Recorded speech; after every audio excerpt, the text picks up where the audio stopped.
Hello and welcome to news broadcasting on TayNinh newspaper and radio television station with some latest events in TayNinh province and across the country. Ladies and gentlemen, in the first segment of this year, tourist visits to attractions and destinations across the province reached approximately 3.5 million tons of arrivals, with total tourism revenue exceeding 2,700 billion Vietnam dong, an increase of nearly 30% compared to the same period in 2024. To achieve these impressive results right from the beginning of 2025, TayNinh's tourism sector proactively implemented a variety of activities to boost growth, and these included promoting tourism abroad and organizing unique festivals during the Lunar New Year. And additionally, the province diversified its tourism offerings, developing terms such as agricultural tourism, river tourism, traditional craft village tours, and recreational and cultural tourism, and more. TayNinh also cooperated with the neighboring localities in the southeast region to build attractive tour routes.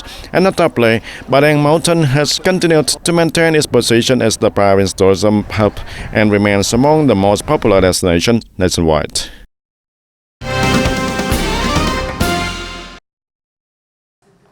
On the morning of June 21st, under a trial framework, Ms. Nguyễn Thị Hoàng Anh, Vice Chairwoman of TayNinh City People's Committee, acted as Chairwoman of TayNinh World People's Committee, presiding over its first meeting ahead of the official launch of the new two-level local government model on July 1st, 2025.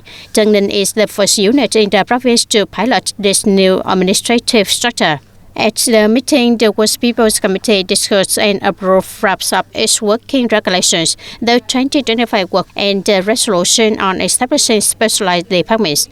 The structure aims to comprehensively assess the organizational and operational capacity of the world-level government after restructuring, helping refine operational mechanisms to ensure smooth, effective governance and uninterrupted public service delivery.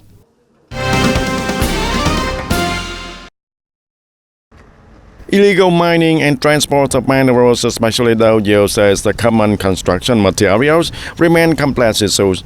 To strengthen the state management, TayNinh Provincial People's Committee has directed departments and local authorities to intensify both regular and certain inspection of individuals and organizations involved in mineral extraction. And the province emphasized the strict action against violations related to extraction capacity, boundary limits, financial obligations, environmental protection, and labor safety. Authorities are also reviewing all the valid mineral licenses, especially those with delayed site development, to ensure the compliance. The Department of Construction has been tasked with the checking of origin and quality of construction materials used in local projects, particularly those funded by public investment, to ensure legality and technical standards.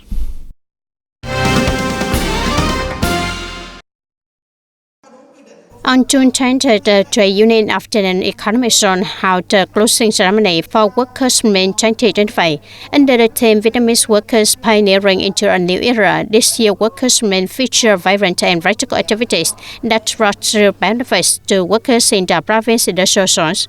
Over 87,000 workers received support, with total funding exceeding 11 billion Vietnam dong. Around 200 gift packages and 5 union-sponsored homes are provided. Many units also organized regular dialogues, recruiting over 3,800 new union members, and introduced more than 220 outstanding members for potential admission to the Communist Party. At the closing ceremony, the trade union honored individuals and groups with outstanding contributions during Workers' Month 2025. The audience, building on the special role over recent times, the press agencies in the province have effectively fulfilled their role and mission as the main and pioneering force on the ideological and propaganda fronts. They have actively engaged in the struggle against wrong, hostile, and politically opportunistic viewpoints, thwarting the peaceful evolution strategy and contributing to strengthening the protection of the party's ideological foundation. In the new situation, the Revolutionary Press has been continuing to promote its role in safeguarding the party's ideological foundation. Over the past years, building on the tradition of the generation of journalists before them, TayNinhTV newspaper and radio television station have always tried to perform well their duties of propagating the party guidelines and policies as well as the state's law to the people. At the same time, they have served as a forum and connecting, reflecting the aspiration and sentiments of the people to the party committees at all levels. Implementing Resolution number 35 dated on October 22nd of 2018 of the Politburo, the Propaganda and Ideological Foundation protection work has been cooperated by the party committee since the lays out resolutions and has received special attention and direction from the editorial board, especially the editor-in-chief, who has urged specialized departments to deploy it to reporters and editors, and this has created a new breakthrough in the struggle against the peaceful evolution, conspiracy in the ideological and cultural field, and reporting the malicious and hostile information, especially on the cyberspace. And since February of 2023, TayNinhTV newspaper has launched a special column on protecting the party ideological foundation, both in print and online editions, publishing numerous articles and series propagating the reinforcement of the fight against the peaceful evolution conspiracies in ideology and culture, fighting and refuting harmful and hostile information from the enemy forces, and following the motto, use beauty to cover the ugliness, contributing to political stability, ideological steadiness, security, and also the social order in the province. The work of protecting the party's ideological foundation has also been particularly focused on by TayNinhTV newspaper and radio and television station, with many news lines emphasizing the discovery and encouragement of the new factors and advanced examples, reporting the wrong views and hostile arguments, which has had a positive effect, helping to consolidate the trust in the party and the government and creating consensus among the people. It must be said that in the past 2 years, TayNinhTV Press has made significant contribution to protecting the party's ideological foundation, following the direction of TayNinhTV Provincial Party Committee and the Central Propaganda Department, now the Central Propaganda and Mass Mobilization Department. And TayNinhTV newspaper and radio and television station have established many special pages and columns dedicated to protecting the party's ideological foundation. And from there, in the field of radio and television, there have been many in-depth articles as per opinions, talk shows and game programs, stretching and diversifying the columns and the themes and special pages about protecting the party's ideological foundation also. In the context of globalization, international integration, and the rapid strong development of the Fourth Industrial Revolution, the digital technology and cyberspace environment, the issues of protecting the party's ideological foundation becomes increasingly urgent and challenging, and therefore the revolutionary press must further promote its pioneering role, proactively attack and consistently fight against wrong and hostile arguments, contributing to preserving the core values.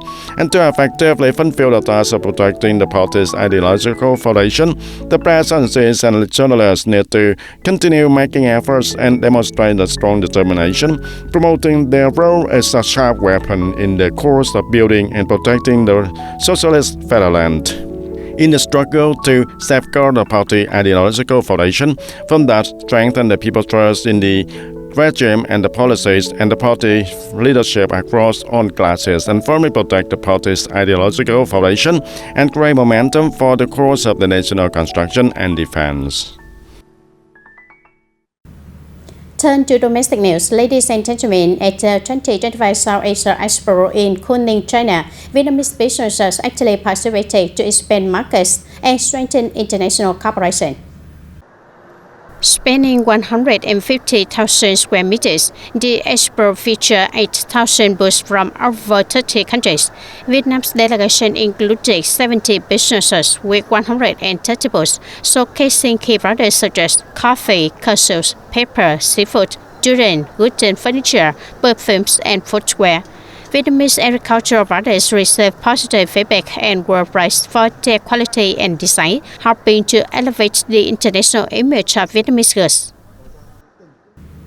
On June 20th, at the government headquarters, Prime Minister Phạm Minh Chính received Mr. Anthony Collins, Senior Vice President in charge of Global Digital Transformation and Supply Chain at HB Inc., the United States of America.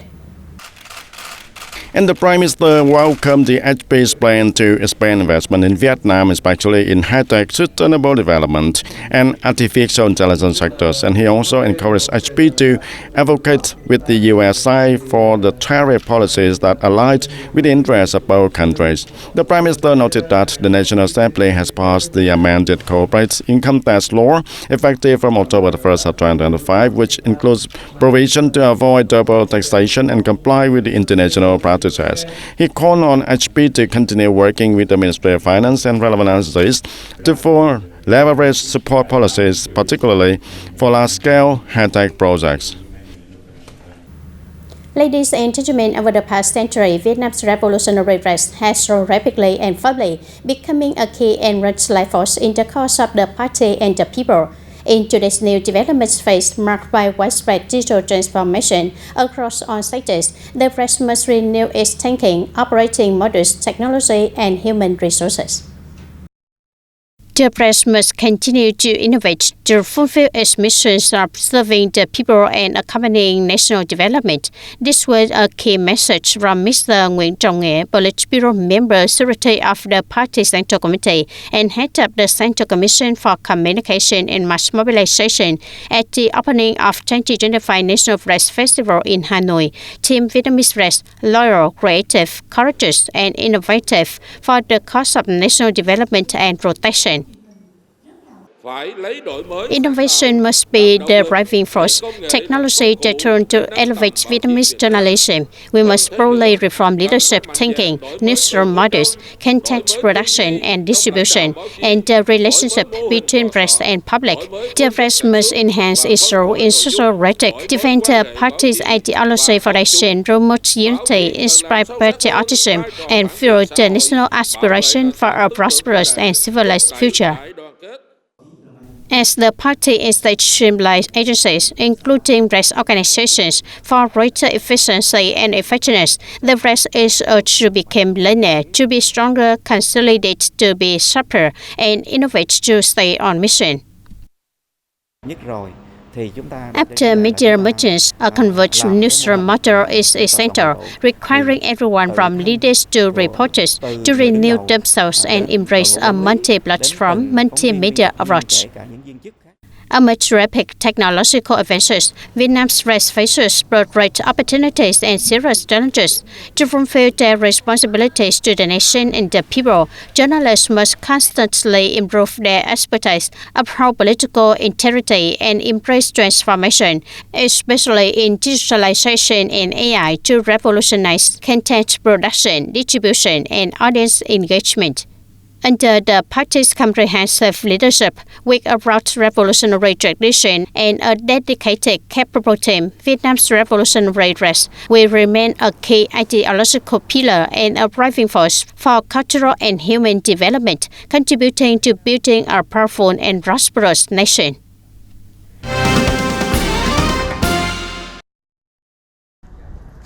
China's increased exports have led to a concentration of goods, ships, and containers in the region, causing a sharp rise in sea freight rates. Additionally, localized container shortages have appeared not only in China and Vietnam but also in other regional countries. Geopolitical tension in the Middle East, especially between Israel and Iran, have also impacted the international shipping. In response, the Ministry of Industry and Trade recommends the businesses stay updated and coordinate closely with their import-export partners. They should exercise caution when signing contracts related to transport, logistics, and cargo handling to minimize risks, especially amid delays or conflict-related disruption. Enterprises are advised to consider alternative transport methods. Notably, the rail link to Europe remains operational and is a promising option. Meanwhile, the Ministry of Industry and Trade, along with the Ministry of Construction and Finance, are closely monitoring the logistics market to provide timely guidance and support to businesses.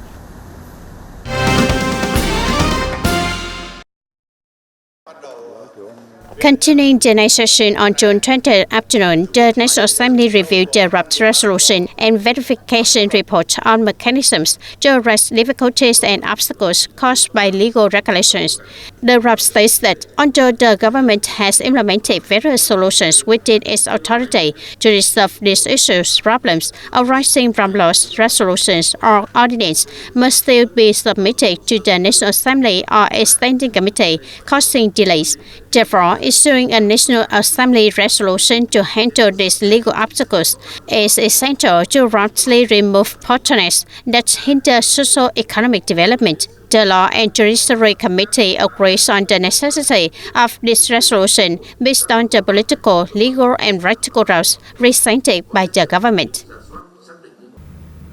The audience over the past century, Vietnam's race in general and TayNinhTV race in particular, have continuously grown and made significant contributions to the revolutionary cause of the party, the nation, and TayNinhT homeland.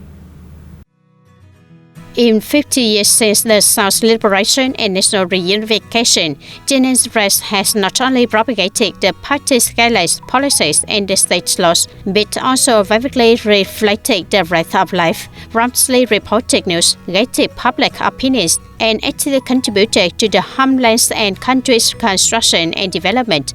In the context of the digital era's rapid transformation, TayNinhT's race confidently steps into a new era, the era of Vietnam's national race.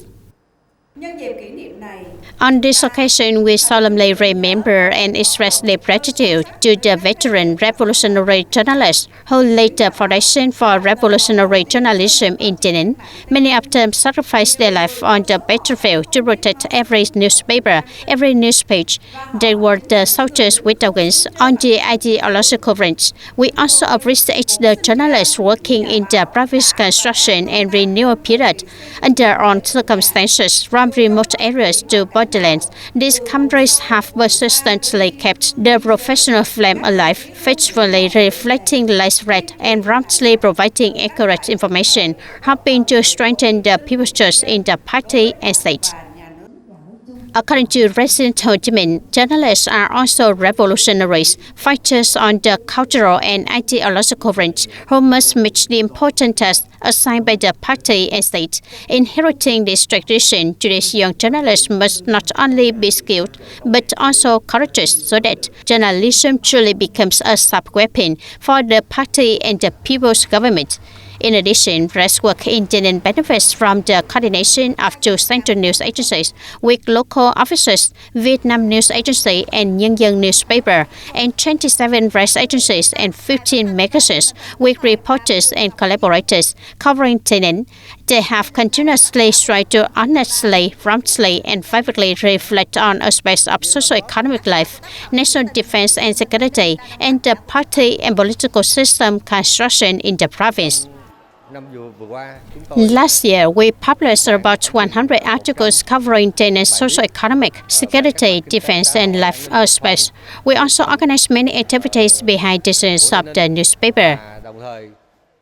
This year's centenary of revolutionary journalism in Vietnam occurs amid a crucial period of the revolution to streamline organizational apparatus, involving the mergence of commune-level administrative units, no longer organizing district-level units, and provincial mergers. This is a significant and correct policy, providing strong motivation for the country to enter the new era, the era of the nation's rise.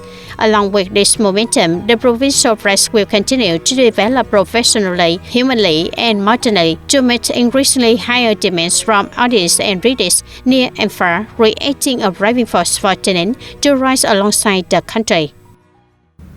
And that's all for today TTV News. Thank you for being with us and goodbye for now.